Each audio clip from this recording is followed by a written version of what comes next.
listening to Radio Cosmos. All night long. Bravo! My compliments, little lady.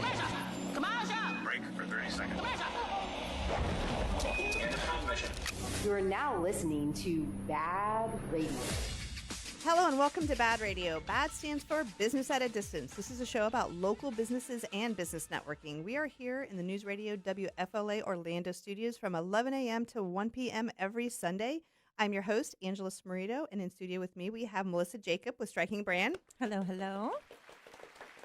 Melissa is our co-host and our videographer. If you go to baadradio.com, and that's BaaD radio.com, you can see all the previous episodes of this show. She does a beautiful job. And if you go to strikingbrand.com, you get to see all of her other work, because in addition to doing video work, she is also a photographer. Thank you. Mm-hmm. So today we have Rayce Robinson and Jorey Blackmer with Mid-Florida Mortgage Professionals in studio. They've been in studio before, but this was a while ago. It was over a year. Middle of December 2022. Wow. Has it really been that long? I always want to say your last name is Blackburn. Sorry. Is Blackmer, do you get that a lot? Blackburn? I don't normally get the last name mixed up. It's normally the first one that people really struggle with. Really? What do you get sometimes? I get a lot of Joey, Jorey, Jorey, all sorts of stuff. So. I don't know. Jorey's not that hard to say. Well, you got Rayce and Jorey, so too. They're like Rayce and Jorey. Mm-hmm. So. They're just not common names. Oh, I think Rayce is a great name. Oh, thank you. Like I said, you don't meet a lot of races. So, so how have you guys been? I know that, like I said, it's been over a year. You said last December, but I can only imagine what's been going on. I mean, we've had some people. We haven't had any mortgage professionals, but we've had some other people that work in the industry, some public adjusters and some things like that. And so things have been a little bit up and down in the whole mortgage industry. Yeah, I actually watched some of the old, it was December 14, 2022. I was looking at myself saying, man, I am aging in mortgage years, and you guys are just getting younger, so I don't know what you're doing. But I watched the show because I was curious to see what I got right, what I got wrong. And a lot of things went the way I thought. A couple of things I was wrong about rates and stuff like that. So it's been an interesting year for sure. What were rates like in 2022 in December? So on the show, I had said, be careful when you make predictions that are online. Yeah, but it's kind of fun. You can check back and see. And it just shows you no one can predict the market. It's like a stockbroker saying like, oh, yeah, stock's definitely going up. Put all your money in. Remind me that where were we? Yeah. Like, because I remember for a while it was like crazy low. You had interest rates like in the 2s and the 3s. Yep. And then at one point it started to creep back up. And at that time, where were we? When we did this show, rates were creeping over 6%. Okay. And then I was talking about rates being down to 5 by the end of the year, which I definitely, did I get that wrong? Just a tad. Because they ended up going to, over 8%. Okay, so they've gone up. They went up from the show for sure when we did the show initially. And now they're coming back down. They are definitely coming down. Is that like a continued trend, or is that something that's going to hold steady for a while, you think? Is the downtrend, the downward, that is the trend you're asking about? Yes. It's, it's up and down. I mean, it all depends on what news comes out from the Fed. So, at the beginning of the year, we were pretty high up. We were probably high 7s, low 8s, and a lot of expectations were, hey, we're going to have a lot of cuts this year. And they started going down very drastically to the point where some very qualified buyers were getting like mid 6s. And then news came out at the early February that they're not going to cut as much, and they went right back up to high 7s. Okay. So. I really do. I mean, I know we have a lot to go through, but I really do want to understand what affects these. So, simply because I don't understand when you say cuts, I don't know what you mean by cuts, or, I want to know what is affecting mortgage rates for like the low lows and the high highs and everything in between. I mean, so there's the Fed, right? There's the Fed funds rate that they control. They influence where interest rates are going. The Fed. So Jerome Powell, the head, like a government agency, the Fed. Okay. So they're influencing rates. And basically, this is, an economist would say this is pretty basic, but the better things are, the higher they can keep rates. When things were crazy, like after COVID, why did they cut rates to, spur people buying? So the Fed is always trying to get in front of where they think inflation is at and some of these other things. And so they're driving rates one way or the other. They drove them up, and we met last time in 2022, I thought the Fed would let rates come back down, but they actually pushed them back up. Now they say rates will continue to fall, so they're definitely going to fall. The thing Jorey said, no one knows how fast. Nobody's predicting higher rates over the long term now. It's just how fast and when we say cut, they're now cutting this Fed funds rate, which allow, in a basic way, for interest rates to start to come down. And remember, buyers buy on payment. If we could buy Ferraris for $500, we'd have a parking lot of Ferraris out there. So. True. Weren't they bringing down interest rates because the property, like how much houses were costing, was going up? Did that have anything to do with why would they? That was actually, I mean, that's a great point to bring up. And ironically, the Fed had a meeting yesterday, and that was a question that was brought up by one of some representative. I can't remember which one, but basically what they said is that's none of their concern. So the thought process is that when rates go up, it would stop people from buying or at least slow it down pretty dramatically, and therefore less demand means lower pricing, right? I list my house in 2020 for $400,000. There's 40 people that want it. I get it sold for $475, but now I list my house for $400,000 and one person wants it or nobody wants it. I have to lower it. Right. You're not necessarily really seeing that in Florida, at least. You're seeing it in some other parts of the states where people are moving out of, or there's just less people in general. Right. But in Florida, you're not seeing that. And the Fed has distinctly said yesterday, Jerome Powell, the chairman, said to the question that essentially was just asked is that the pricing is none of really their concern. It's mainly about the economy and where they're going. I'm curious, though, is right now a good time? I mean, a good time to buy property? So I get this question probably a million times a month. It's an opinion. So one of the things I would say when we start talking about Fed and interest rates, it's impossible to time the market. So people, I think, ask the wrong question. The better question is, are you ready to buy a home right now? So if you look at a chart and we have 3% appreciation, which is really low, but which is predicted over the next 5 years. If you were to So when you say appreciation, you're talking about the value of the house going up. Okay. If you're renting in 5 years, you really have nothing. But if you bought a house today and you owned it with 3% appreciation in 5 years, you'd have about $90,000 in equity. And so really it's about taking your rent and owning something. Each person's, situation is individual. If they qualify, are they ready? Do they have reserves? So yeah, in general, it's a good idea to buy a house. Prices aren't likely to come down. But if it's the right time, depends on that particular person.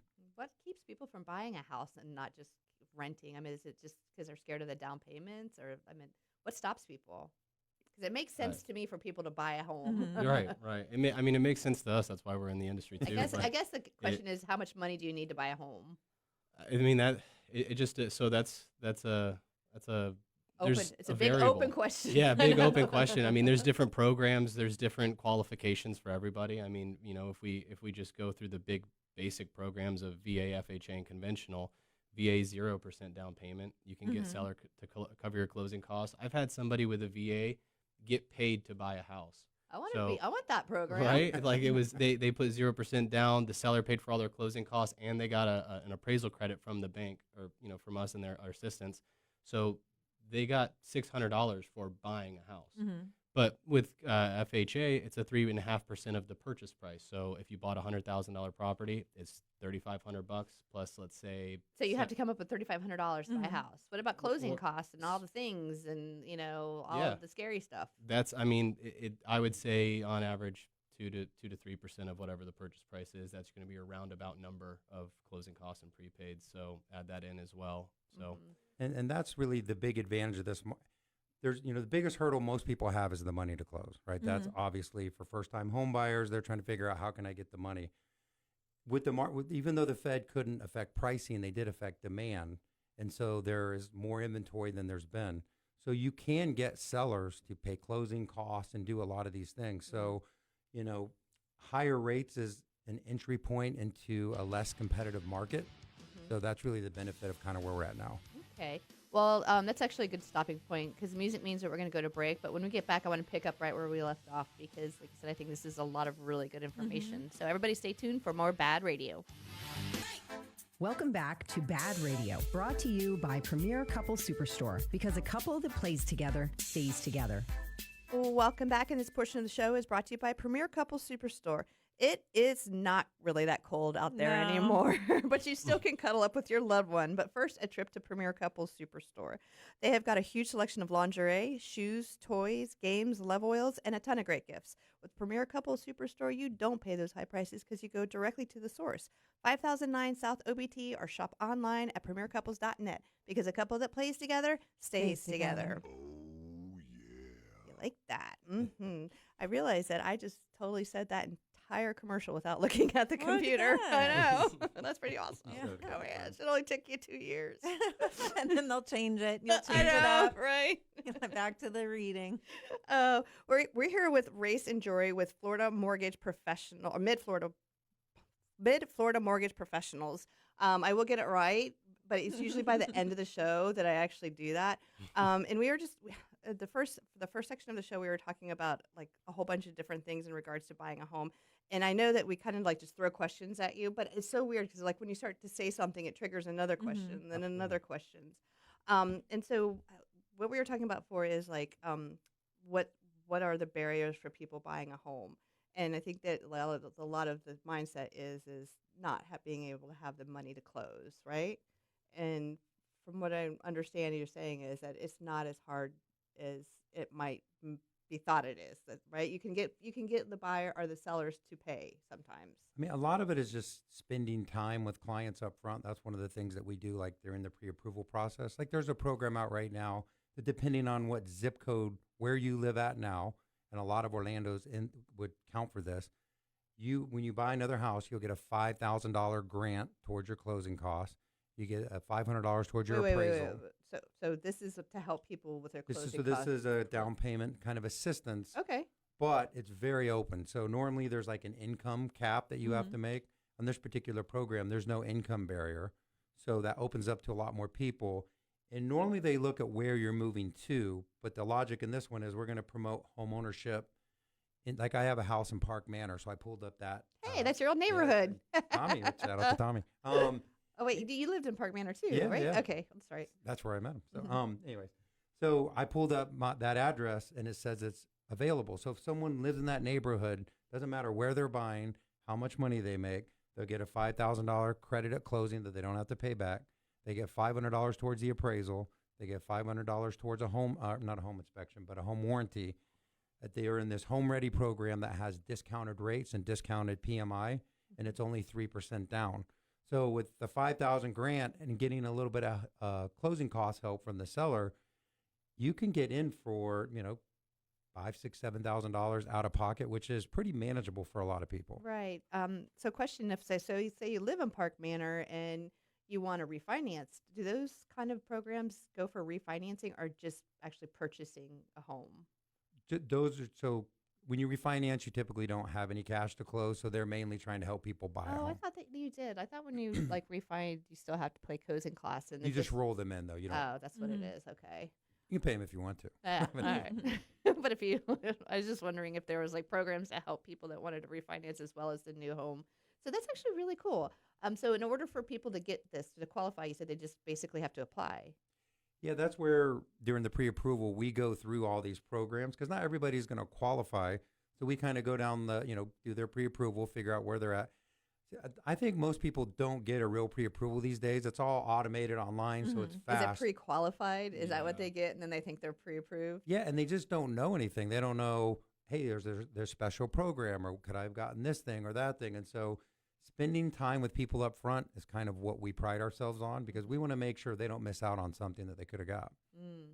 Yeah, and how do you guys stay like on top of all of the new things that come through? I mean, our banking partners do a really good job of notifying like what new programs are out. So we're, as a broker, we're partnered with 30 plus banks at this point. So oh wow. Yeah, so I mean, besides all of the options that they provide, they are sending out newsletters, they're having webinars, they're sending us stuff every single day on new programs, new products. What and you said this is the bank or the lender? I mean, what are the difference between the two? Yeah, so like as a broker, we're basically a middleman for the bank. I look at it as like instead of the bank paying somebody to do their marketing and getting them loans, they're paying us to do their marketing and send them qualified people. That makes sense. That makes sense. And so the bank is the banks that we work with are doing essentially those newsletters that send us out. What are these new programs? How are they applicable? How can they be applied to your clients? And that's when we just stay on top of it. Right, but a lender doesn't necessarily have to be a bank, does it? It can get confusing because there's banks, lenders, and brokers. And Okay. Bank of America, Wells Fargo. Lenders are people that are kind of loaning their own money. And then there's the broker where we work with lots of different banks. I've actually ran a brand. I've been involved in all of them over the last 20 plus years. The reason that we're a brokerage is because I want to work for the client, not the bank. And so I'm not attached to any particular lender or program. I can look at that borrower situation, look at the different loan programs that are out there and pair those up. Right. And so that's kind of what we do. I have a question that's completely different. Is why on earth does my mortgage get sold every 6 months to a year? That you can handle that one. Yeah. I know that's really not, but I mean, you guys should know this. I know the basics. But Because it's like, I get a letter, this is your mortgage company now, and then everything transfers over, and then you have to figure out all over again who I'm paying, why I'm paying that person, and then it's like starting the whole thing over again. And then if you do want to refinance down the road, then all of a sudden you have to go do this whole backtrack of paperwork, and OMG, is the worst. it's a lot, isn't it? Yeah. Yeah. Is that common? I don't think that's ever happened to me. Oh my gosh, it happens quite a bit. It Really? happens. Yep. Why do they sell mortgages? Why can't they just stick with what they got? It's just liquidity. So one nice thing, if you're a bank, like a lot of these ultimately end up with a bank, Fannie Mae's insuring the loan or FHA, they can sell these to other banks and then free up money and liquidity and lots of different reasons that probably I don't even know. But are they selling it at a profit, or are they? They're just... making money or at least freeing up stuff off their balance sheet to allow them to lend more money. You can't stop them from doing it. So there's no such know. mortgage where you could say, hey, I don't want them. Every once in a while someone will say, I don't want Wells Fargo to buy my loan.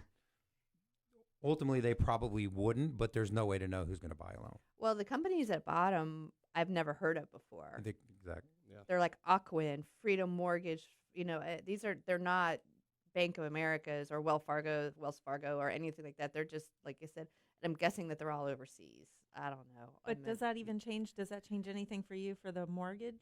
Well, it changes who I pay. Right. So, you get everything set up and, because like I do everything online. Right. So I set up, my Auto pay. dashboard and it keeps everything. And then so I have to go through that whole process of getting it set up. Yeah. And again, if you want to go and so if I go to you guys and I'm like, hey, I want to refi, I'm going to, it makes sense for me. But I had a modification from like 5 years ago before it got sold. It's like tracking down what that modification is from one mortgage company to another mortgage company is nightmare. I know. 'Cause I've done it. Been through it. It was awful. But the answer to your question is nothing can change. Okay. Not the terms, not the rate. Oh, yeah. It's just who you're paying and Yeah, resetting they have it. to It's give like a you pain in the butt. notice, and it is a pain to reset it up, but nothing can change. So really, there's nothing you can do about it. Nope. All right. Then we'll There are move some on. lenders that portfolio a lot of their own stuff, but in general, it's not a big concern. Usually most people are worried about how can we get the lowest payment, lowest cash to close, those kinds of things. Yeah. What about investments? Because I remember, it wasn't the 2008 bomb, but maybe it was then. Where like between 2004 and 2008, everybody was like buying investment property, and then all of a sudden everything went straight down. So right now, is it a good idea to buy investment property? You like my description there, didn't you? Yeah. How does that go again? More sound effects. That's kind of a bad market, I guess. So I deal with a lot of investment property. I own, short-term rentals. I own some Airbnbs. I own some commercial property. So I'm heavily involved in that part of the business as well. I would say investing is just like we were talking about home ownership, is there's no really good or bad time with investing. It's more about opportunity. So like we're doing a class, just bought a commercial building in Oviedo. We're doing a class, I believe, on April 13th for first-time investors that want to get involved to invest in real estate, to show them how they can be ready, because it's really about the opportunity, like when the opportunity comes, being ready. In the last couple of years, even though rates have been higher, I've bought 3 different properties. So right, I want to talk about that seminar because that sounds really interesting. And then so everybody stay tuned. We'll be back with more BaaD Radio. Welcome back to BaaD Radio, brought to you by Premier Couple Superstore, because a couple that plays together stays together.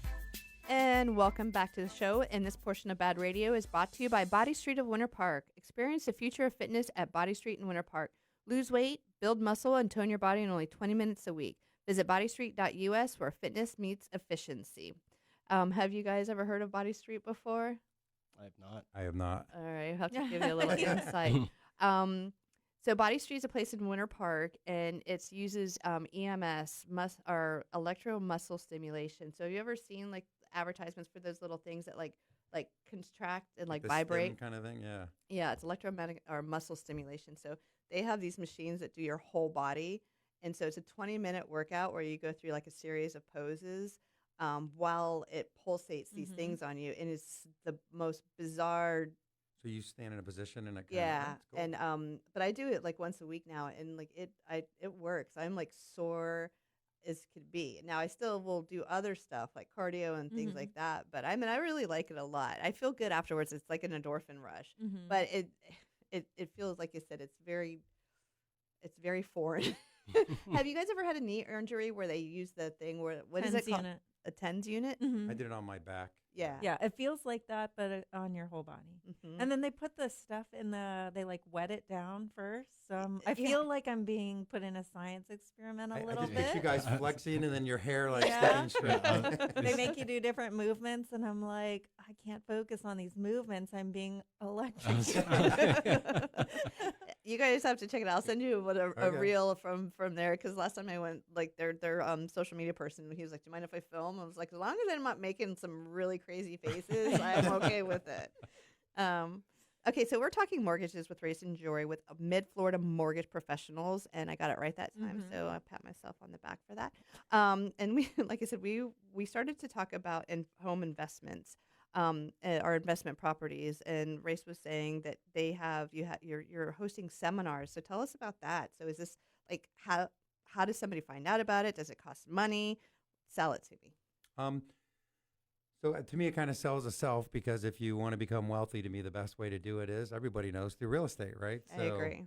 Stocks and all that stuff. Stocks can go to zero. Even when the real estate market went down, houses were still worth something. And within 5 years, you'd recouped all your losses. So, Right. so we do these classes. The next one's April 13th. A lot of it is just what you know. The joke in my family is don't let me around like a motor or anything like that because I know nothing. I'm like, what's a carburetor? Someone has to show you. So we kind of take people in, walk them through the process of what they need to do to own an investment property, how much money are they going to need. And we put this map up, which I always think is cool, and it shows where everyone is buying and where everyone is leaving. Oh, cool. California. In the United States? In the you mean? United Okay. States. And like in the purple is where everybody's leaving. And so California, New York. and like Shocking. and like Florida is the brightest orange on the map. And I always say everyone is buying here. And guess where they're buying? In Central Florida. So all these big hedge funds are all buying here. Meanwhile, the regular people aren't. So What's a hedge fund? like It's essentially a bank that it's a bank that has a massive amount of liquidity, and it picks up investments. It also plays with stocks, bonds, property, but it's big investment bank. Yeah. Is that like, okay, so in Winter Springs, they knocked down all this beautiful wooded area between the town center and Winter Springs High School, and they're putting up these sets, they're townhouses. That's and they're a builder. So that's a builder that's doing that? That's not... Yeah, hedge fund is like people that have a lot of money. They invest, they hedge the market, they buy stocks, they buy real estate. And so, but they're buying assets, right, that make money, and they're trying to buy in places where there's going to be a lot of appreciation, rent appreciation, and they're just buying a lot in Florida, but a lot in Central Florida.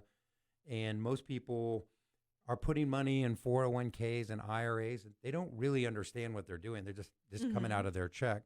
And so we want to walk them through like, hey, what if you owned a piece of real estate that was appreciating just like your house and was throwing off like a stock? You know, if you own $100,000 in stock, that's what you own. But with real estate, it throws off passive income. And the goal to me is eventually get enough passive income where maybe you don't have to work. So Yeah. I think buying a home is like, our home has been one of the best investment we've ever made because as through the appreciation, we've been able to do a lot of different things with the equity in the home and always kept the mortgage well below what renting is going for. And a lot of people have equity. So what we do is say, what if you took that equity And right, because if you have equity in your house, it's not doing anything, right? The house is still appreciating regardless. Take that equity, buy something else. And now you have two houses appreciating, and you've taken your equity that you happen to get because you So bought. you refi, take the money out. And You do invest. cash out refinance or a home equity line of credit, which is a second mortgage and leverage. Because there's debt, there's revolving debt, but there's also debt that's good that's making you money. Right. Most people do too much of the revolving debt that's not making us money. But debt that is an asset that's giving you passive income Right. is a really smart thing to do. So do a HELOC and take that cash and look at investment properties. 100%. Yeah, make All the right, money work. I for like you. it. So are there? Can we back up just a little bit? Sure, Are there sorry. other places that people are moving to, and why Florida? Like I know during COVID and all that stuff, we had less restrictions, I guess. So I could understand that. Is that still happening? I mean, in Florida in general, I mean, a lot of the places people are moving from, they're moving from California is the best example, so I'll just use it. But Right. they have a state tax. Florida doesn't have a state tax. Right. If you also look at the map, Texas is super popular to be Right, moving to as well. No state tax. Yeah. So you're having a lot of companies move over. You're also Okay. having a lot of people move over. And it's not only is it just like the I guess you could say freedoms that come with the state that we live in, but I mean, as an example, just a good example would be New Jersey. We have a lot of people that are moving from up north down here. And one of the things that I complain about all the time, when I got in the industry back in 2016, I remember looking at tax bills and insurance policies. Insurances were around $2,000 annually. Taxes were around $2,500. Wow. I look at tax bills now and they're like 10 grand. Oh, and yeah. I look at insurance policies at 5 grand. But these people that are moving from New Jersey and New York, they look at that and they're like, that's all it is. Right. So they have $500,000, $600,000, $700,000 houses as well, but their tax bills are $27,000. Their insurance Right. policies are 15 grand. Wow. So yeah, I mean, that's some of the reason why people are moving to Florida is just more affordable. And Florida is attracting business, right? So the big thing is New York and some of those places, businesses are fleeing from there. So Florida, you have the weather, no state tax, and it's becoming a very prosperous state. And so that's why people lead with their emotions, like, oh, housing prices need to come down. But they're not going to come down because Florida is in such demand. There's not a lot of inventory. Even now, we're only at 4 months of inventory. So as rates fall, that is just going to push more people back into the market. And we just happen to live in a state where there's more people that want to live here than we have inventory. But I see developments go up all the time. I mean, everywhere, especially, I mean, if you're going down 417, you see developments up and down that area. I mean, it's almost like it's just, we have a lot of land, so won't they just keep building houses to suffice for that? I mean, to support the growth? Yeah, the builders are trying to keep up. But Oh, if is you- that so? That's yeah. what it is? Yeah. Well, Yeah. I was looking at a graph because I always look at the numbers. In 2018 and 19, we had about 1.2 million homes active inventory in the United States. So inventory has went up with rates being higher, but we're still only around 700,000 active homes. So we're basically down by about 40% in inventory nationally from where we were. So even though people say, oh, foreclosures are going up, and they are, because if you have one of something that goes to two, that's a big jump up. But it's still at all-time lows.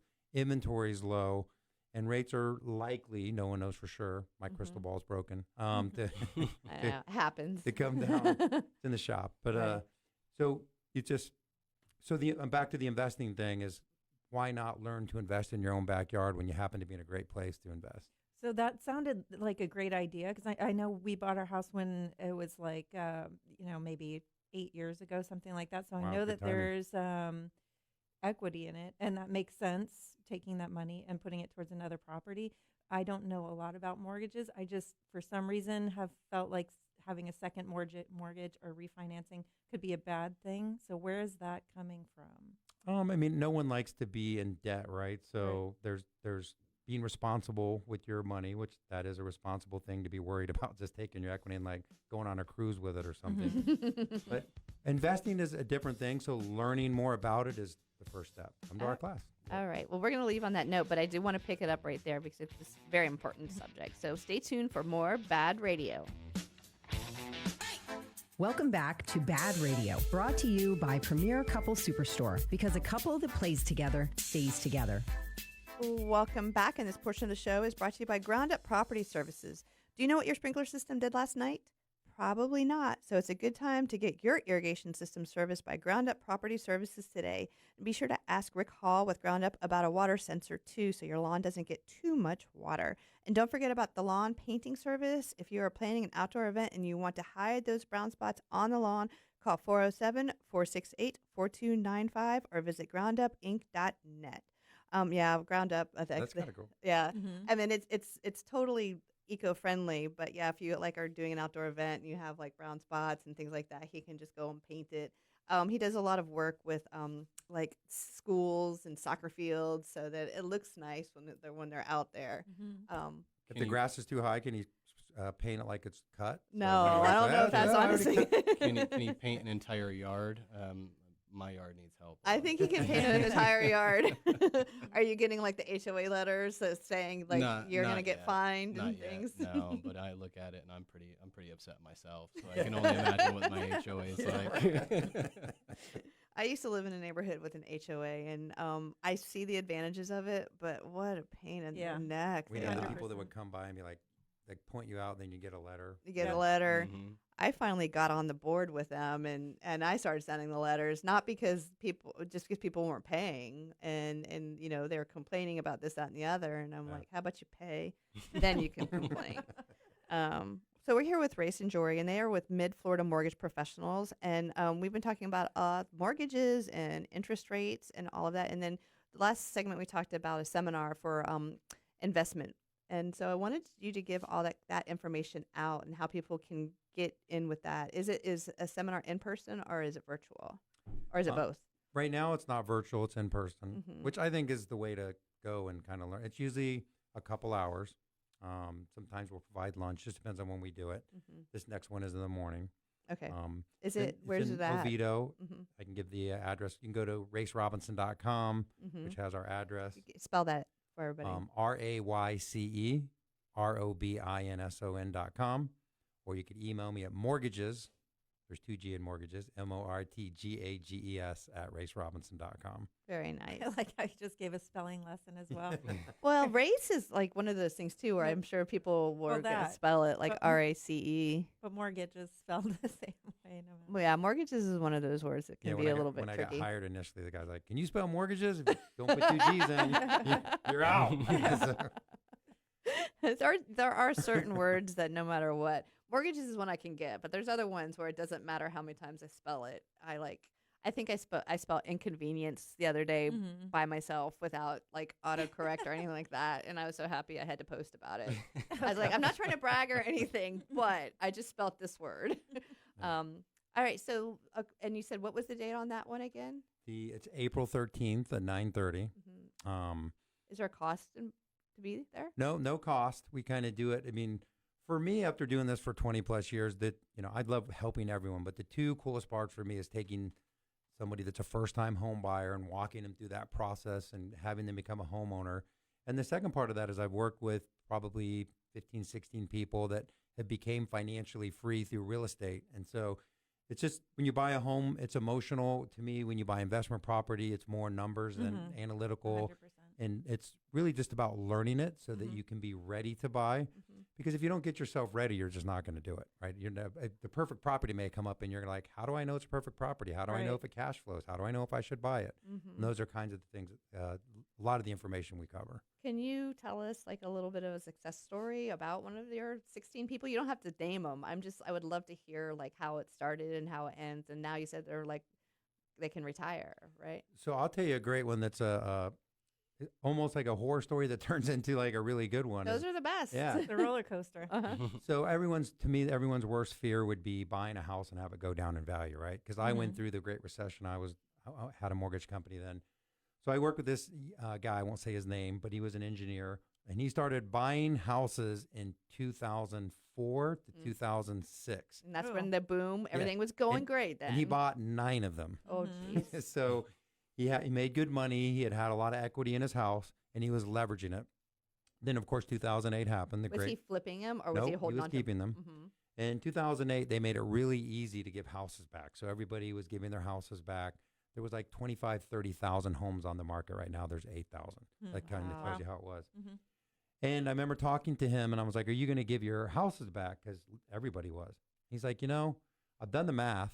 He was an engineer. His job wasn't affected. And he's like, the rents have went up because more people are starting to rent. And I'm upside down on all of these houses. I'm going to hang on. Fast forward you would beg, borrow, and steal to be able to buy a house today at 2008 prices. Like you'd buy 100 of them. But he hung on. And then I just ended up refinancing him about a year ago. And he's financially free. He's got 9 houses that are pretty much paid off. He never panicked. Wow. He never sold them. And they're giving him cash flow. Because to me, the goal is to, for all of us is to not have to swap hours for dollars, right? And that to me is a fun process because it starts with one. Maybe you just buy 2 properties, but eventually if that gives you $4,000 or $5,000 passive income a month down the road, that's a really good retirement. Oh, absolutely. So you don't have to buy 22 homes, but if you learn, have to start with somewhere, like just when you buy your first home, buy your first investment property. A lot of people are like, whoa, I want to do that again. So curious though, does he hire like a property management company to manage those when they were all rentals? Because that's where I get hung up. I'm like, sometimes I have a hard time I'm like, okay, I need to pay the mortgage now. Could you imagine having 9 mortgages that you need to pay and remembering to do all the things that have, because like you said, owning a home is, it could be a little time consuming to make sure. And then you have like the maintenance on the house. There's just a million things that go into being a homeowner. Usually the property manager, like how you're well, saying. I'm going to say, do you recommend that people use a property management company, or did he try to wing it on his own? He started on his own and then moved them over. So the key is when we do the class, we talk about, we don't want you to buy what I call an alligator, meaning a property that because of what you can rent it for and the payment is actually taking cash flow. And this is where we're just unemotional when we look at investment property. We want a property that cash flows, puts money aside for future maintenance, or if you want a property manager, so you build that into these spreadsheets that you're analyzing properties on, because when all those boxes are checked, then you're not scared to buy that one because you can afford a property manager, for the next roof that needs to be done. It's putting money away, right? So is it harder to do now? For sure. Because with rates higher and those kinds of things. But people are still buying investment property because a lot of it is they're buying, maybe they can't buy in Oviedo because it is very difficult because prices have gotten so high, even though rents have, but there's people buying in, Daytona and DeLand and Deltona and all these different areas. There's not Oviedo, but Chiliota, Chiliota is still considered Oviedo, there's a lot of property there. There's a lot of property, and if once you kind of understand the numbers, then you're less attached to necessarily where it's at and more what kind of cash flow it's going to give you. Gotcha. I just know that, like I mentioned, those townhouses before, they're small. I can't imagine they're more than 1,200 square feet, and they're going for like $400,000 in Winter Springs. It's crazy. That is crazy. But they're starting at the 400s. I'm like, it's like the size of it's not big. Right. It's pretty nuts. But people buy them, and I don't know. It is what it is. I'm just thinking about the traffic in that area, and I'm like not too happy about it. Because you're around there. Yeah. Well, Oviedo is so landlocked. My office is in Oviedo. I live in Chiliota. My wife works in Winter Park. There's no fast way other than helicopter to go from Oviedo to Winter Park. Oh, you got Mitchell Hammock, right? Yeah, it's just I hate that road. I hate that road with a passion. It's like you used to live right off Mitchell Hammock, right? Or do you still? No, the same area, but I go through Mitchell Hammock all the time, and there's like one specific section that's always like way backed up, no matter what. I go to Froggers and Oviedo there because I do work with them, and I'm just like, every time I'm like, I don't want to do it. Yep, you can't go around 5 o'clock. Don't do it. You'll want to like drive into the wall. Oh, goodness. So, like I said, there's so many different things that go into buying investment. Does traffic even get brought up? Like, does it even matter? Probably not investment properties. More for primary, that would be like if you can want to deal with the traffic. Right. I don't know. Like you said, there's so many things that I don't even think of. Like when I'm thinking about buying a home, I just know that I love our home, and I feel like super, super happy that we were able to get in that area, especially now. Yeah. But when we get back, like I said, we have another whole hour of BaaD Radio, so stay tuned because we're going to talk more mortgages. You're listening to Radio Cosmos. All night long. Bravo! My compliments, little lady. Come on, Joe. Break for 30 seconds. You are now listening to BaaD Radio. Welcome back as we launch into the second hour of BaaD Radio. I'm going to run through all the regular info for those of you who might have just joined us. I am Angela Smarito, your host, and we've got our co-host and videographer, Melissa Jacob. Hello, hello. And her business is called Striking Brand. And if you go to baadradio.com, you can see all the previous episodes of the show. And I always like to spell that. That's BAAD Radio, because that stands for Business at a Distance. And if you go to her website, which is strikingbrand.com, you can see all of her other work as well as being a videographer. She is a photographer. So we have the gentleman from Mid-Florida Mortgage Professionals in Rayce and Jorey, and we've been spending the whole hour talking about mortgages, interest rates, all that jazz, and now we're going to continue that conversation. And so earlier in the show, we started to talk a little bit about getting pre-approved versus all. So there's pre-approved and there's pre-qualified, and there. What is the difference, and what are some of the mistakes that people make with that? Yeah, not a problem. I think, in my personal view, they're interchangeable terms, pre-approved, pre-qualified. That's the way that I look at it. But in the terms of something that a lot of people will do, or a lot of the processes that occur today with some big banks or just in general, is that you do this really quick online application, and it just asks you for your personal information. It says, how much money do you make? How much do you have in assets? Don't prove anything to me, but just tell me. And then it will spit out a generic number, and then that individual will go and qualify or go look for houses without really having any background. So will it actually say you're qualified to buy a $400,000 home? Right. You could tell me, Angela, you could say, I make X, Y, and Z per year, and I have this much in the bank, and I did no verification. There's no hard credit inquiry or anything. There might be like a harder credit inquiry, but there's no verification how much you actually make, how much you actually have in the bank, what you're doing. So, but it will pull your credit. And so that's what a lot of the processes for these bigger banks will occur. But the process of truly getting pre-approved is doing an online application, sitting down with a loan officer such as ourselves, and talking about what your qualifications are. But then not only doing that, talking about it, but backing it up. Show me those pay stubs. Show me your show me your tax returns. Show me your bank statements, because an individual could make $100,000 a year, but you could be two individuals could make $100,000 a year. One's on salary and one's commission, but that commission employee may be only doing it for a year, and that may not qualify. And you just putting that on paper and not backing it up with anything, that could lead you to a disaster. Whereas you follow through and you get all the information submitted, that's a true pre-approval, and that's a true way to get qualified for a mortgage. Yeah, I've always been a commission-based salesperson, so I've always had to work a little bit harder to prove my income. Where Tommy is a salaried, and it's Makes it easier. Yeah, well, like I said, they're more likely to approve him for stuff than me, even because his is steady. You know what I mean? Like, I could be like way up here and he's here, but his is steady, and so they look at that as more reliable than what I'm doing over here. Right. Yeah, and see, our approach is, I feel like everybody deserves either the opportunity to buy a home or a plan. And so that's kind of how we pursue it. Because look, when you get excited about buying a home, you're not like, let's go call our mortgage person. You want to call the realtor. You want to go look at houses excited, for sure. But we're the money, right? Show me the money. This is kind of what we do. And it's sometimes not the fun part, right? Going through all the numbers and everything. But I feel like if we spend the time up front, and this is where I think we set ourselves apart. When I first started, I realized a lot of these people were doing these fast pre-qualifications. There's really not money in pre-approving someone. It takes a lot of time, energy, and effort. It costs us some money to pull credit and do all these things. Probably 70% of the people we talk to either end up not buying a home because maybe they don't find one. Right. They don't qualify. So we know in general we have to spend a lot of time with people, but not all of them are actually going to end up finding a home. But we will either figure out exactly where they're at, what they're pre-approved for, or not, if not, give them a plan.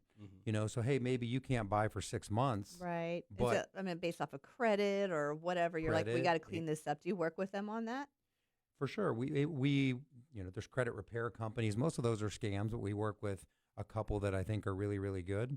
You met Jay with Fierce. Yeah, Jay's great. I just talked to him yesterday. Yeah, so. he was just on, and they've got one called, Fierce Home Savers, and it's like an home savers, where it's like an education thing to help people as soon as they when they're ready to miss that first mortgage payment on things. Right.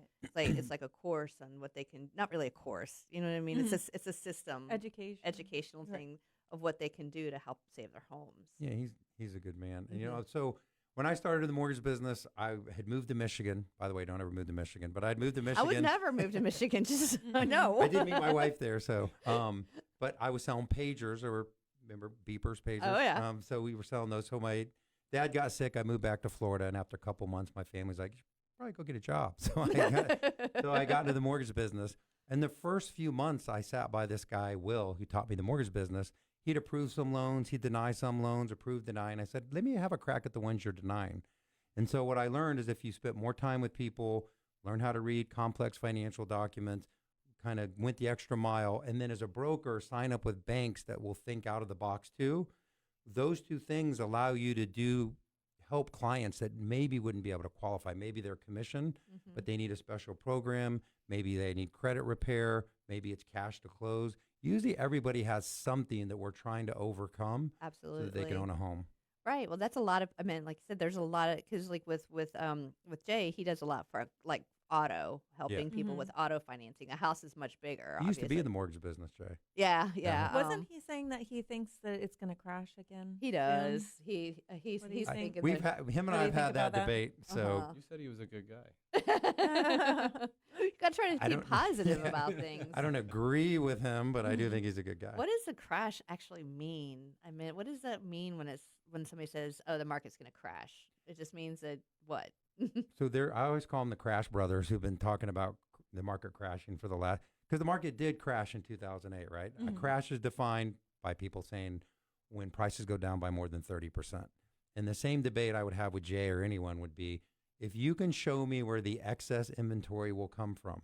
So right now, 80% of the market, 78% of the market have rates, if you own a home, under 5%. And they have a ton of equity.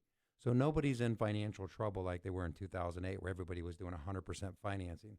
So when I have this conversation, because I have a YouTube channel where I cover a lot of this, people will give me comments. I'm like, tell me where the excess inventory is going to come from, and I'll agree the prices could crash. Because we just had some of the highest rates.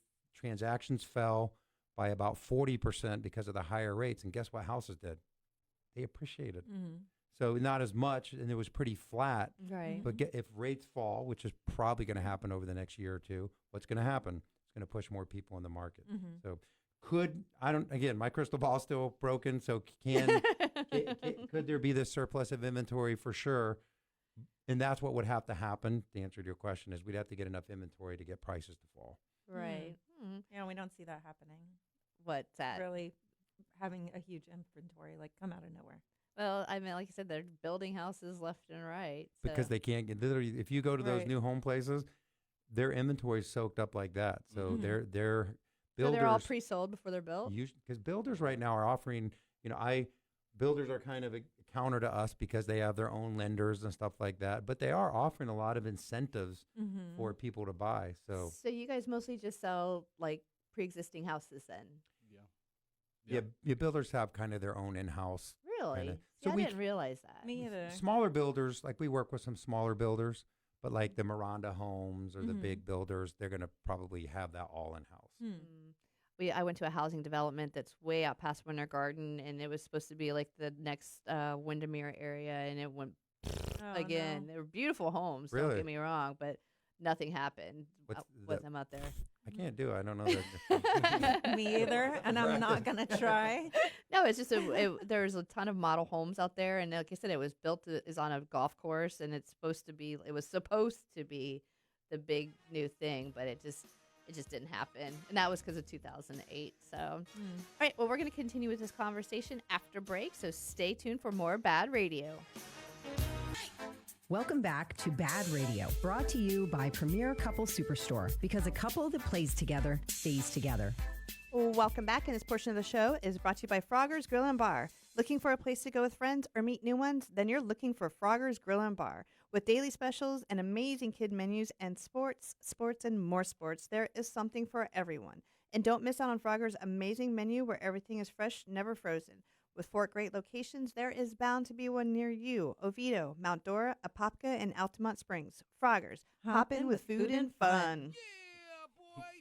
Did you get that one from memory? That'll be the next one. No, that one's hard. That'll be the next one. Right. No, and actually, you guys, it's well, like we're recording, but a couple of things that just got brought up with Frogger's is on Thursdays in the Oviedo and the Altamont location.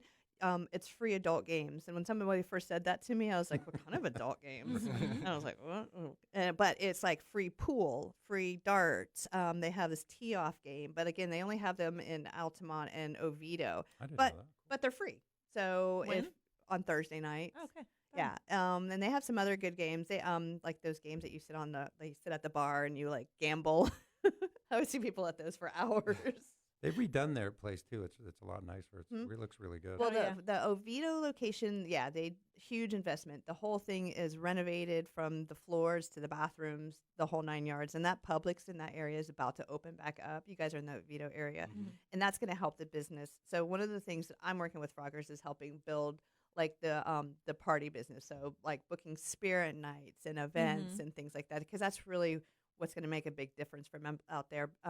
Because rent's gone up. It's more expensive. Like sales aren't bad, but the cost of everything has gone up. And so, they really need that. They need that community support to make that area work. But again, Frogger's is great.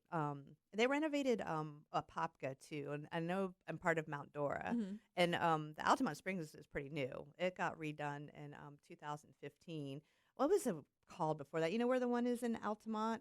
I want to say it was like called Mugshots before or something like that. But yeah, look, guys in there shaking his head. All right. So we're talking about mortgages and like I said, there's so much information, and we were talking about the qualifications, like to get pre-qualified or because you know what I think about what I equate it with is credit cards. You get those credit card statements in the mail, and some of them said you're pre-approved and some of them say you're pre-qualified. Now, if you're pre-qualified, you could still get declined for that credit card if you apply. And I mean, that's kind of the same scenario, right? I mean, to me, a real pre-approval is when you get done, you should know how much you qualify for, what kind of rates and stuff you qualify for. Are there any special programs? How much money that you need? Because remember, it's always funny when I'm pre-approving someone. I'm like, how much do you want to keep your payment around? And they'll say, $2,700. Like if they tell me anything higher, I'm gonna push them into a higher payment. But the thing is, then they go out looking and they find a house they love, and they're like, oh my God, this is the one. And they need to know you wanted $2,700. This one's $3,300. Right? Can you buy it $3,300? So to me, it's information is power. Like we're doing a first-time home buyer seminar on June 1st, and again, like with investment property.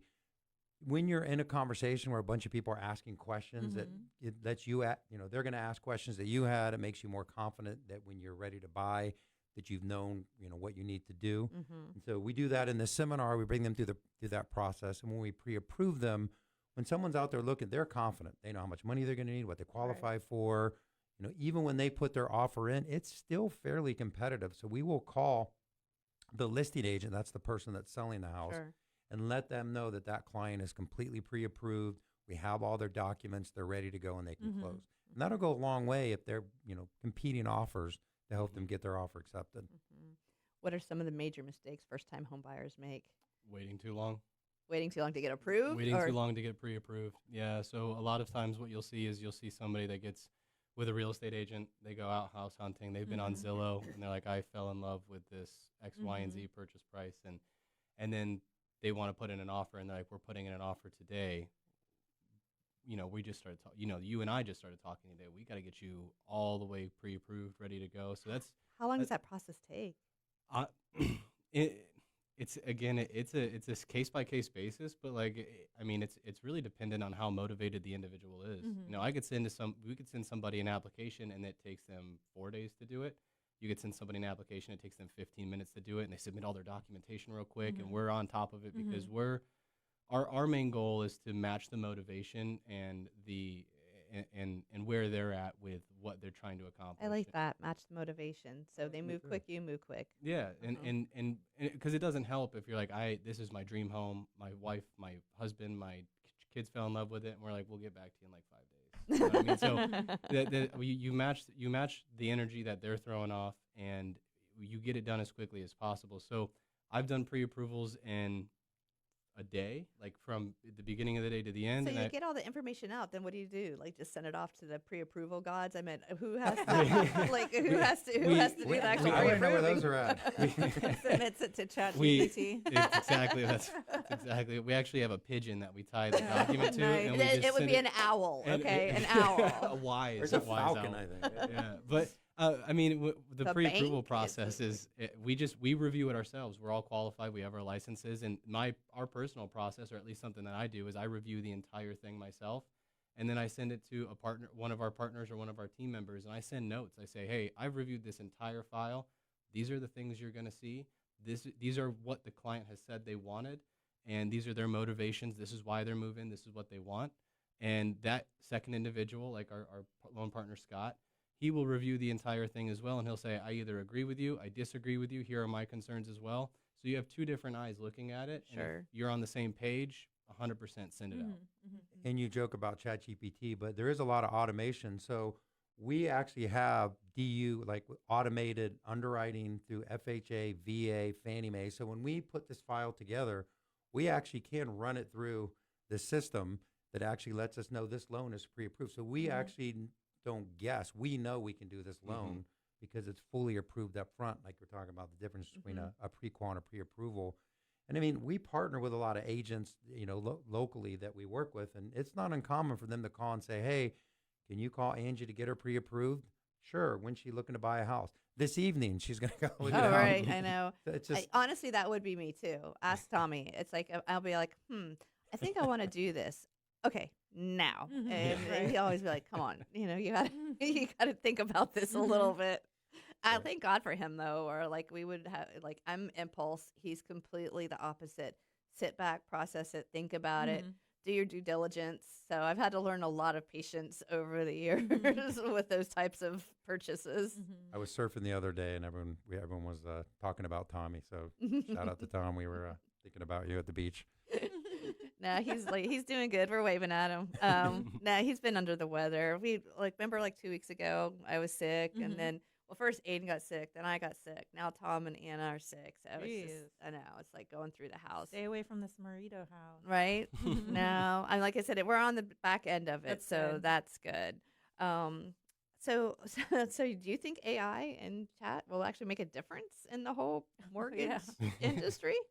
Do you see that happening? Yeah, I hired a robot already, so. Yeah, my emails are a lot cleaner than This is they not used really to be. Jorey. He's an Android.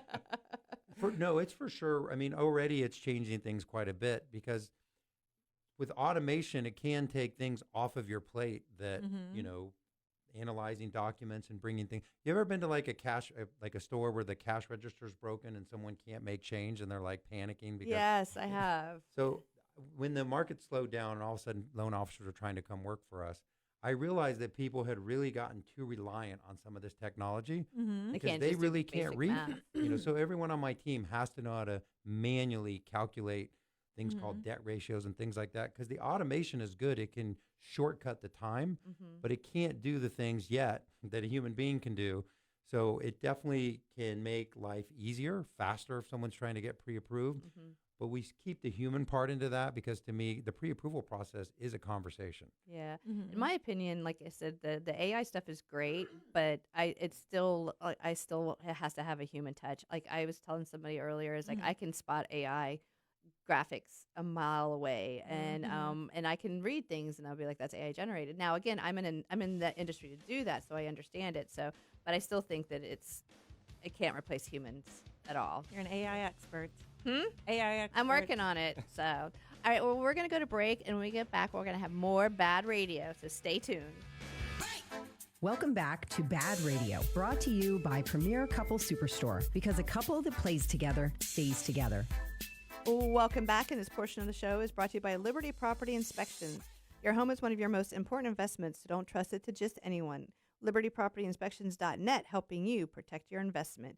You guys got caught with your headphones off. I know. First time, I think. I was doing the same thing. I was like, oh. You're like, put these wait, on real music's playing. So we're here with Mid-Florida mortgage professionals, and we've talked a lot about the mortgage industry.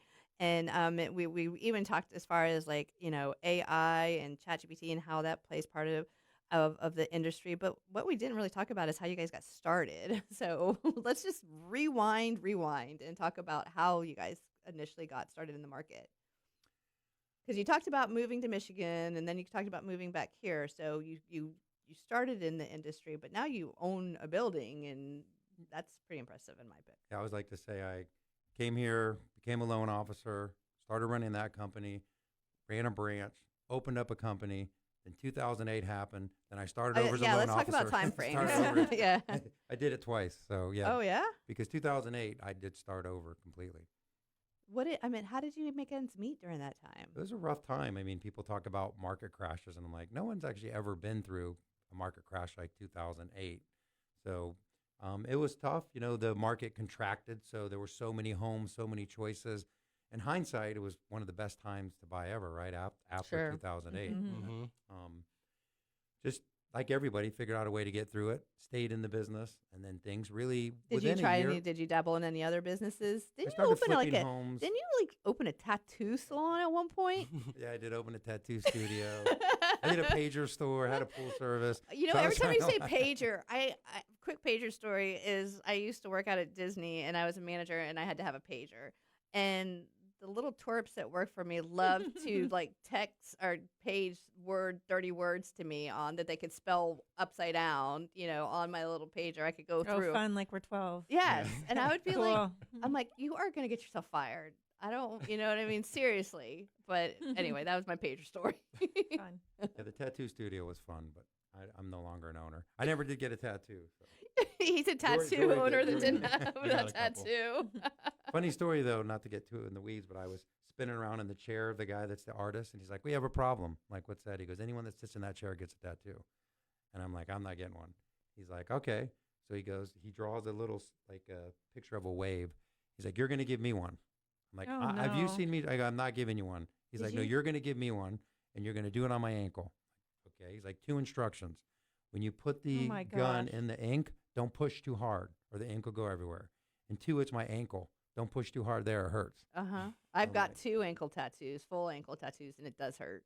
So I'm Did you really tattoo the guy? I grabbed the pen, and I'm like, this is a bad idea. You sure you want this? Were you He's like, shaking? all the tattoos on my body mean something. You help me. He had went through a rough time, and I helped him get started again.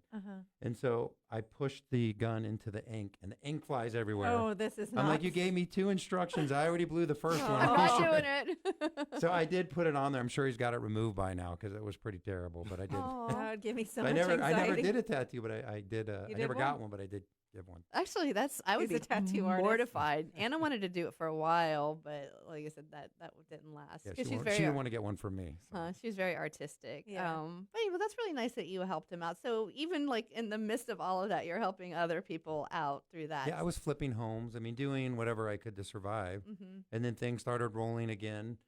And then I've told this story before, but one day I'm sitting at the dinner room table, and Jorey's like, you do pretty good, Dad. I'm like, yeah, I do pretty good. He had met a girl, and he's like, what is it that you do again? I think I told that story last time. And I think you said it. You're like, I think it has to do with credit cards, or it was. Well, I thought the process was like a credit card. Right. It was just like, hey, I want a house. And he's like, there you go. So he joined, and I do want to say this. I know I'm a little biased, but I've taught a lot. I used to be a mortgage coach teaching new people to get in the mortgage business. I've taught a lot of people, been around a lot of people. The way that you've approached the business is just amazing. I'm so proud of you. Like, I've never seen anyone grow as much as you and do as much as you. So, I'm just proud of you. I appreciate that. Oh, you guys are gonna Sorry. make me cry. I want to say that. But he joined, and then he kind of took off. He learned. He became a loan partner and learned the business, and really took off from there. And then people say don't work with family, but for me, it's been amazing. Well, I like you said, yes, very it's invaluable that you have the opportunity to do that, but it's even better that you're holding your own in that capacity. Because I think lots of times kids don't really appreciate what's being taught to them. But I also think that, like I said, the stuff that you're learning is so hands on that it's so like my whole point is that people can go to college and get a 4-year degree in business or whatever it is, but that is the type of real world experience that's going to make you successful at the end of the day. Yeah. I have like a weird mixed feeling about learning a trade versus getting a college education. Like in the real world, the best case scenario is to do both. I always tell the kids, have something to hang your hat on, but I meant like there's always going to be people that are going to need to buy houses, and there's always going to need to be people that understand how that 100%. works. So I look at that as a trade, like our trade, like that's a profession. And learning it like real hand. Can you go to school to like learn how to do what you're doing right now? Or I know you can get certifications. Yeah, it's certifications. There's not like a bachelor's degree or an AA in lending. I mean, ironically, there is a bachelor's degree in real estate, which I found out through a friend of mine, but not in lending. It's all it's just I can't even remember how many hours the course is, but it's quite a few hours. It's not anything crazy, but then you take a test and most people just get told, all right, go out there and find business, make business. Look, I was fortunate enough to have a lot of guidance from my dad, so I was able to navigate things a lot easier. But no, there's no actual degree for it. Right. And then they don't teach classes on how to deal with people. No, that's a learned thing or a natural That's thing. called you need to be a waiter or waitress. Yeah. Right. I was At a least waiter. once. It's 100% true. Yeah, I was a bartender for a while. Oh, but That's where you get that education. I think that makes a huge difference in how businesses do regarding like where they start, how they maintain, and then like I said, what sets you guys apart. So let's talk about that for a little bit. Like I said, when it comes to realtors, it's like you could throw a rock and you're going to hit 10. Is that the way it is with mortgage professionals? Yeah, I would say. So I would say real estate and mortgages are very similar in the sense that there's a lot of real estate agents. There's not a lot of great ones, right? So when you meet a really good agent, you're like, they stand apart because the barrier of entry is so much lower than other industries. Over the years, financially, I've seen more people making more money as real estate agents and mortgage people, insurance people than any other industry. Right. But so many people can get in there. Why is it so sexy to become a realtor? Is it because you sell 2 houses and you've made $20,000 and you're like, wow, this is it? That and people watch like Sell It like Sarant or something like that, and they're like, oh my gosh, I could go be selling $50 million condos, and it's a big appeal for people. They don't realize the amount of effort that it really takes. I look at the longevity of a realtor. How long have you been doing it? Have you been selling through the thick and thin of things? That's a good way to look at it, because I think real estate's the same way. You can literally get go to class and get your license really easy. But the realtors that have been around for a while, they've learned, right? They know how to read contracts, negotiate properties, and the really good ones are really, really helpful. And so they stand out. You can tell when you meet a good agent right away. Oh, yeah. What are your best referral partners giving referrals and getting? We're fortunate because we've been in business for so long. We get a lot of. We didn't get to that. How long has that been? I'm like just loading the questions up because I'm not letting you answer. So Right. sorry about that. I've been in the business for 20 plus years, Right. In one way or another. But Mid-Florida Mortgage Professionals, how long has it been? There's been 2 iterations of it, one before 2008. Okay, so that's a long time. And then I ran a branch, and then we kind of went back to Mid-Florida Mortgage Professionals again. So we partner with some smaller builders.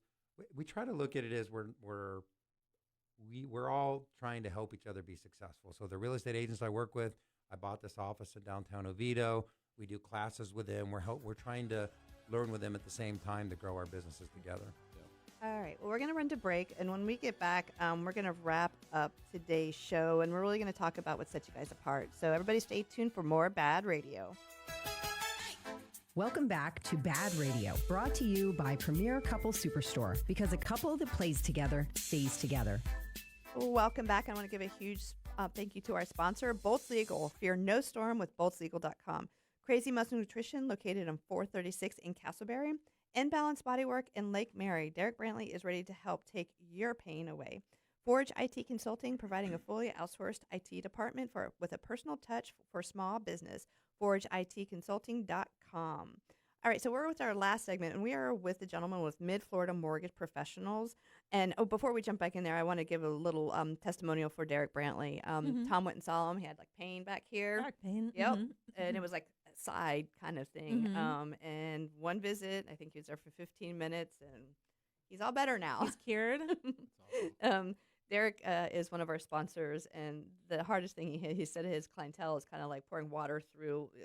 They come once, he fixes them, and then they're gone again. So, like having to turn his, his clientele is hard. He's not like a chiropractor where people come back and get adjusted. He does like deep tissue kind of thing. Yeah. So, but yeah. So, thank you, Derek, for fixing Tommy. A blessing and a curse to be so good. Yeah, it's a different technique. He learned it in Canada, but he's been on a couple of times. If you guys ever have aches or pains that are chronic or even acute, I'll send you to him. He's in Lake Mary. Oh, definitely. But like I said, the testimonials are huge. Right. So, all right. So we're at the last segment of the show, and this is where you guys just get to really sell the heck out of your business. Freestyle. What really sets you guys apart? I mean, if you think about it, I know we talked about it as like realtors are a dime a dozen. Is it the same with mortgage brokers? I mean, like I said, this is your time to shine. Yeah, definitely. So, I mean, I think it could be easily said that there's mortgage brokers or loan officers that are a dime a dozen as well. I think something that really sets us apart, I could easily say it's the attention. I could easily say it's the conversations. I could easily say that it's the minute details. But I think one of the things that our team cohesively does is we separate perception from perspective. So okay, explain that a little bit. I like the way that sounds. Yeah, so like the perception of you could be in the industry forever and you become jaded from your own perception, right? You can easily overlook things. You can say, I take things for granted. But if you separate yourself from that perception and you look at the perspective of who you're working with, they may be the first-time home buyer, they may be grandmother that's downsizing, they may be divorcee, whatever the situation is. And I think all of our team members, myself, my dad, everybody at our team, does a phenomenal job at separating what they utilize their intelligence and their knowledge of their craft, but I also think that they put themselves in that person's shoes to say, let's make sure that this goes as best as it possibly can to ensure that this is the absolute best process somebody has. And that permeates a lot of what we do. Okay, I think that's one of the big things. Yeah, that's pretty good. I'll have to take that. The perspective. Yeah, I would just add to that because that's pretty much dead on, is that, there are a lot of lenders, just like every industry. I would say what we try to do different is we don't have like 100-person team. Everyone that's been with me has been with me for a while. They're very experienced. I always say there's the army of lenders, but we're the special forces. We're the ones you call in when you need to get the job done. And, to me, what sets us apart, you were talking about ChatGPT and all that stuff, but that's the reality of the world that we live in. Everyone Googles or looks up everything. And I feel like the internet is a good place to research, but you also get a lot of bad information because people. I'd say Dr. Google. I don't. Everybody likes to Dr. Google, and I'm like, you're gonna die. That's what it's gonna tell you. Yeah, like olive oil. Some people say it's the best thing ever. It's gonna kill. It just depends on which site you're reading. Right? Exactly. So, but I think that when everybody likes the internet and those kinds of things for sure. But it's what Jorey said, sitting down with someone and taking the time to actually listen to them, listen to their situation, and they get from everyone, from me, Jorey, everyone on our team, we want to help you buy a home, right? We want to either have you figure out all the stuff that we need to do now or build a plan to get you there in the future.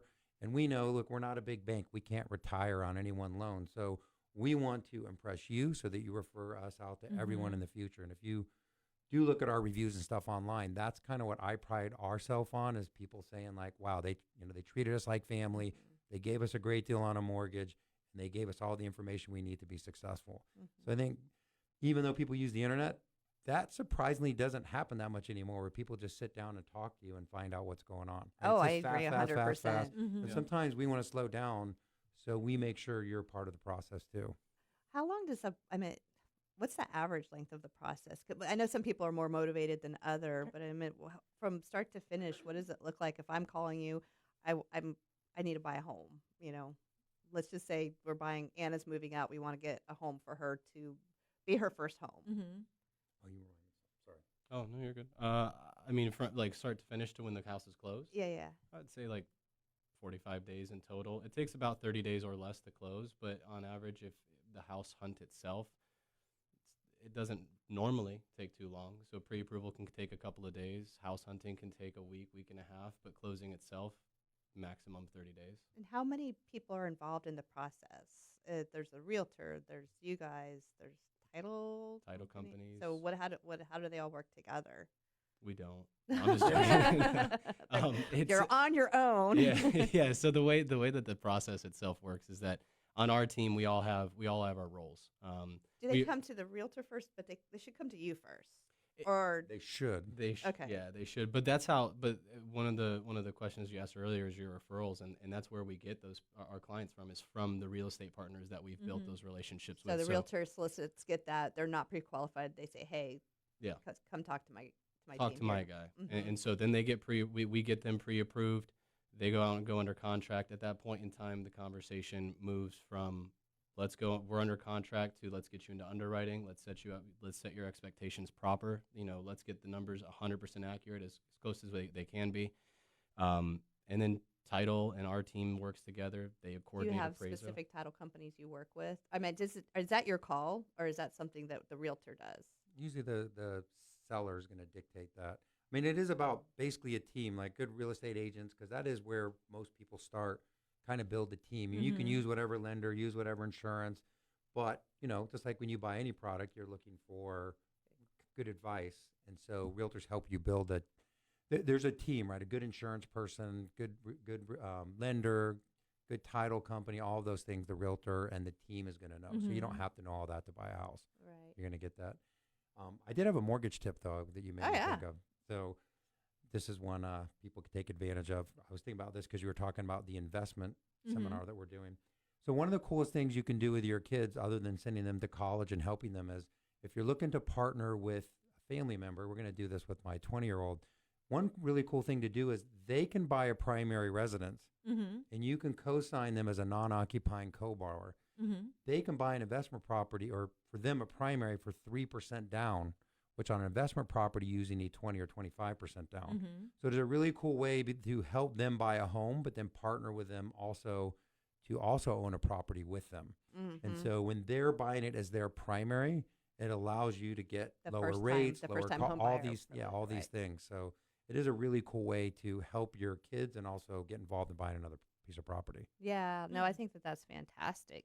So, all right. So what do you guys see for the next couple of years? I mean, how do you want to grow? Is it more with the investment side or the individual people, or kind of like a combination of both? Combination of both. For us, we've never been, someone that hires 1 million people. We very selective on who we let on the team. But yeah, grow incrementally. The market is starting to pick back up. More people are getting back in the market. And so kind of just grow with that. I bought this building. If you're in, it's beautiful too. In Oviedo, so many people went remote during COVID and all that. So we created a place for them to work. There's coffee. A lot of them don't even have a place to meet with people. So we opened that up during the day, where local agents can come and use the building. Well, we're actually wrapping up, so give everybody that address. 235 South Central Avenue in Oviedo, Florida. And then give all your contact information too. So Instagram is at Rayce Home Loans. And you can just Google Rayce Robinson. There's not that many Races, Rayce, and all of my information comes up. The website is racerobinson.com. Awesome. You want to give your contact real quick? Yeah, so Instagram is Jorey Blackmer, and then you'll find me on the website as well at racerobinson.com. And you could also look up my name on Google, Jorey, and then Blackmer. Blackmer. Yeah, BLACKMER. All right, and you can find me at strikingbrand.com. All right, thanks for listening, everyone, and have a great week.